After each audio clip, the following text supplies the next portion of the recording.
the Goon Squad, right, Coach? The Goons are in the house. Linfield Christian. I got my Lion shirt on. That's right. My folks at Arrowhead Christian, I told you this, Coach, they're like, why are you wearing Linfield? I said, Linfield shows me the love.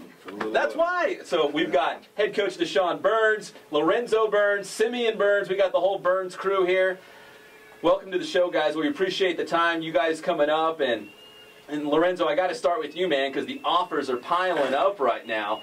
I know you look at me and you think, well, Pep, you were probably a big-time D1 recruit back in your day. I wasn't. I know it's surprising I wasn't, but what's that experience like? You go work out at these camps, you get the offers, you check the mail every day. There's probably something new in the mail, right? Right. It's a great experience, once in a lifetime. Not a lot of people get this opportunity, but I got to say I'm blessed because I have my dad as a coach, and he has a lot of experience coaching in the pros and at the collegiate level, so he passes a lot of knowledge down to me, and I just got to apply that to when I go to camps and present myself well, so I'm enjoying it. I'm enjoying it. And well-spoken. Good job, Dad, over here. Well, Mom has something to do with it, too. So you can't take all the credit, right? No. Not if he wants to go home. That's right. That's right. And Simeon, I mean, you obviously see Lorenzo going through this process of being recruited and, you know, going out there and showcasing his talents in front of scouts and doing the whole camp thing. I mean, so do you kind of look at him and say, okay, this is what I want to do too? Yes, sir.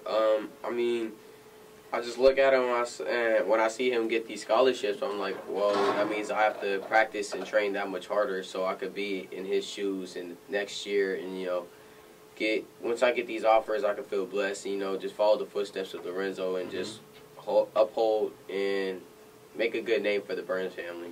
And that's all I want to do is just go off to college, have a full ride. You guys are doing it. Good name for the family, the school, the program. And Coach, okay, we got Lorenzo and Simeon here, but you've got a lot of big-time players at Linfield Christian. I'm expecting big things this fall. Do a little name dropping. Who are some of the guys that couldn't make it today, but we should watch out for this fall because the Lions will be good? Well, start off with Ty Whitworth. Ty Whitworth couldn't make it today. He's at Duke University in a O-line camp and is being heavily recruited by some schools in the PAC, as well as the Big Ten. We have Greg Holt, who was also unable to make it. He was a 175 tackle guy, made All-League, All-CIF, All-Inland Valley, All-Area. Navy's been heavy on him. Utah, Oregon State, Weber State's been heavy on him. Mike Brown is actually at Washington State in a kicking camp. He's also a snap hole kit / Chris Saylor product, ranked in the state top 10 in the state and top 5 in 2016 out this way. And then we have Zach Archer, Brian Agapito, Justin Salazar, Stephen Brazel. They're all getting a lot of interest. We've been really blessed, Pep. We've probably had every school except for 2 in the PAC, 12 to come on out and look at our guys over the spring. We've had Boston College get out. We've had Memphis get out, Wyoming, Wisconsin, a little bit of everybody. You know, Harvard, Yale, Princeton, Stanford, Yale, and Dartmouth, and Lehigh, and Amherst, and those guys get out. So they're just taking it one day at a time, right, working, expecting to do what they have to get done on Friday nights, 7:30, you know, kick up a little dust, knock a few heads around. We're talking with the Linfield Christian High School football team, Coach Burns, Simeon Burns, Lorenzo Burns, got the whole Burns crew in here on the Inland Sports Show. And Coach, you're so well connected. I mean, you know guys all over the place, the college level, the NFL level. So you must have an eye for talent. You do the football university thing, right? I mean, so when you look at your own squad, if these guys were working out, you know, at one of your FBU camps or whatnot, would you be like, man, that guy's a baller. That guy can play?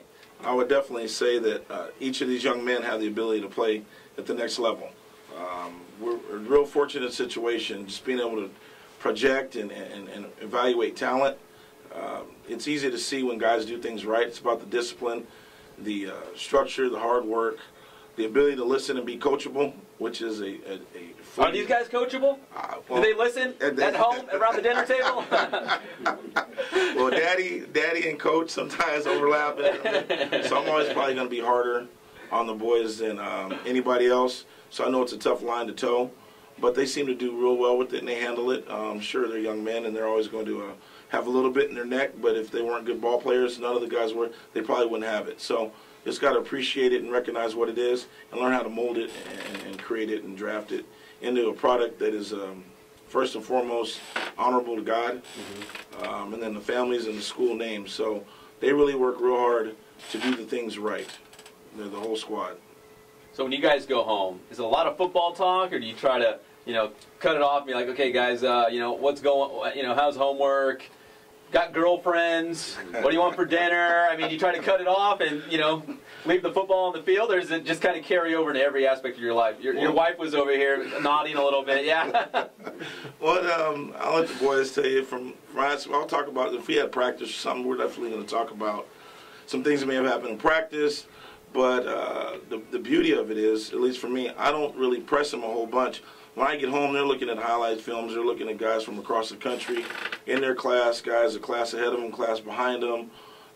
They're kind of looking at ball themselves. I really don't talk about it much at home, but they can probably add more to it than what I have. So how do you spend this summer, guys? I mean, going to these camps. You guys doing the 7-on-7 thing as a school? No, we're not doing the 7-on-7 thing. We just much rather work on our craft at our place and just become better football players. Fix the product. We don't need to go out and do a bunch of 7-on-7 stuff. Plus, we're dead in the month of June, and we'll have a few 7-on-7 games against some local high schools in July when we pick back up. But we're not going to go hit the 7-on-7 circuit. It really does us no good. We much rather work on our own backyard and work on our crafts. Well, Coach, you would think the summer would be like an off season for high school football coaches, but really it's a 12-month a year. You know what I mean? Like there's no downtime for a high school football coach. You also do the football university, so every time I talk to you, I feel like you're in a different city, or I go on Facebook and you're like somewhere else. Talk about your wacky schedule. I mean, you're always on the go, right? But you still have time for your team and your family. Yes, it's a busy time of the year. The off season is real busy. Last week I was in San Francisco for Football University, and we had a Prodigy College Showcase Monday, Tuesday, Wednesday of this past week. We had about 15 schools out. And this weekend I'm down. We had a camp yesterday. The boys went to Isaiah Pate, Simeon and Lorenzo were able to make it out to the University of Arizona, Nevada camp. Next week we'll have FBU, Orange County in Buena Park. And then the week after that, I'll be in Louisiana, Lafayette, Louisiana for Football University, and then Wisconsin, and then we'll pick up with Top Gun. And then we'll have another skills set camp that'll happen at Linfield here relatively soon. So it's a busy time of the year with football camps for our players, getting the rest of the guys out that are doing their thing, being at other camps, and then one-day highlight camps or satellite camps, and obviously the boys, getting them to the places they need to get to. So it's kind of like the life, right? Yeah. Hashtag it's about that life. It is, man. If you enjoy it, it's a grind, but if you enjoy it, it doesn't seem like work. Lorenzo, let me ask you, coming back as a senior, I mean, you're already the guy, but I mean, coming back as a senior, you got to step into that leadership role, right? And there's a lot of talent on this team. True. Maybe I'll pencil you guys in that CIF championship game right now, but there's a lot of talent on this team. But as your role as a senior and being one of those guys, I mean, do you feel like, I don't want to say the pressure, but some of the responsibility of this team finding success kind of falls on your shoulders as well? Well, it's a team effort, so it's going to be my job to make sure everybody's together as one team, because you can't do it on one individual. It doesn't work that way. So my job this year is going to be make sure all the egos are out the way, that we're playing for one team, one family, one goal. That's the most important thing. And as a team, Greg, Isaiah, Timmy, Michael, everybody, we're so focused on we're going to play for each other and play for the coaches and get the CIF ring, hopefully, God willing, that nothing should stand in the way of that. So being a leader is something I have to do and lead well. So, are you a running back, a receiver, a DB? Like, what would you say? What's your position? I prefer receiver. Uh-huh. A lot of people are telling me I can make it in college as a cornerback. So, but ultimately, it's up to Dad over here, right? Where's he going to play you this year? It's up to him. So we'll wait and see when that comes. So. All right, Dad, Coach. Where do you think Lorenzo's best suited? Like, where at? Where do you think, or maybe where do you need him to play this year? And then projecting, where do you think he's got the most upside going forward? Our goal is to put the guys in the best positions possible.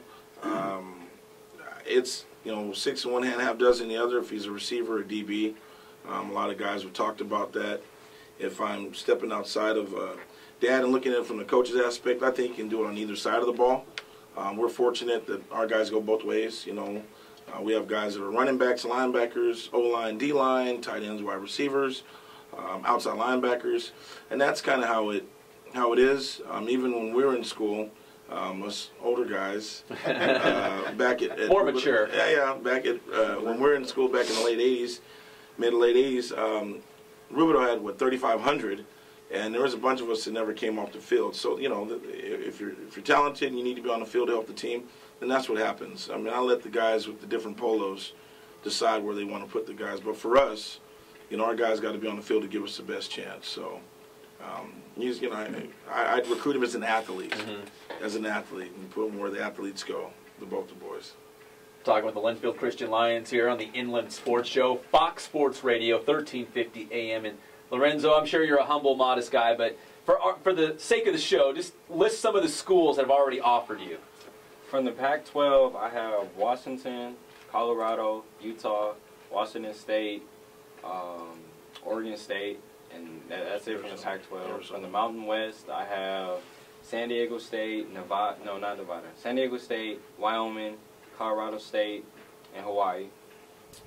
From the Big Sky Conference, I have Montana State, Northern Arizona, and Weber State. And then from the Sun Belt, out there in the South, is Arkansas State. And then Wisconsin, and right? Then from the Wisconsin, from the Big Ten. And then from the MAC, I have Ohio. Oh, yeah, the Bobcats. Yes, sir. And then from the ACC, I have Boston College. So they're spread out everywhere. Yeah. So do you want to stay close to home, or does it matter? It doesn't matter. It doesn't matter. I want to travel and see the world. So. Well, your dad travels all over the place anyways. I'm sure you'll run into him at some point because he jumps from city to city, you know, wherever you're at. All right, guys, before we let you go, let's go right down the line. We'll start with Coach over here. Finish the sentence. For Linfield Christian to be successful this season, because we saw ACA go to the championship game, why not you guys, right? Right. What do you guys have to do to get the Lions to, you know, win a league title, but also make that deep CIF run? Got to play one game at a time. Got to do things right, the right way, do it the Linfield Christian way, and not look ahead. You know, stay in our lane. And then we have a little a saying that we say, it's DYJ. You know, we have to do your job. Do your job. Real simple. Let's play football, knuckle up and throw. When the dust settles, the W&Ls take care of themselves. So there you go, Simeon. For us to get to CIF, possibly get a ring and make that deep CIF run, I think together we all have to play as one, play for each other. We can't get big-headed. We all have to play as a team. And if we lose a game, then we got to put that behind us and we got to move on from our mistakes and learn from them. We got to have one set and one goal. And if we do that, then we should be perfectly fine this season. All right, Lorenzo, wrap it up. We had to stay healthy. That's most important. We're not as deep as public schools, so people do go both ways. So by the time we get deep into the playoffs, people need to take care of their bodies and ice after practice, ice after the game. The next day, that Saturday, take care of their bodies, tape. So being healthy is really important for us. So. You guys didn't mention stay out of Dad's doghouse, right? I mean, that's important too, right? That's very important. Lorenzo Burns, Simeon Burns, head coach DeChon Burns, we appreciate the time, guys. Really appreciate you making the time to come up here to the Inland Sports Show. Best of luck this season. Still rocking the Linfield Christian everywhere I go, man. Representing the Lions. Pep, we just want to say thank you very much for what you do for the community. First and foremost, what you do with your staff and how you represent the guys and get us out. Not just Linfield, but everybody. Every week we're listening and seeing.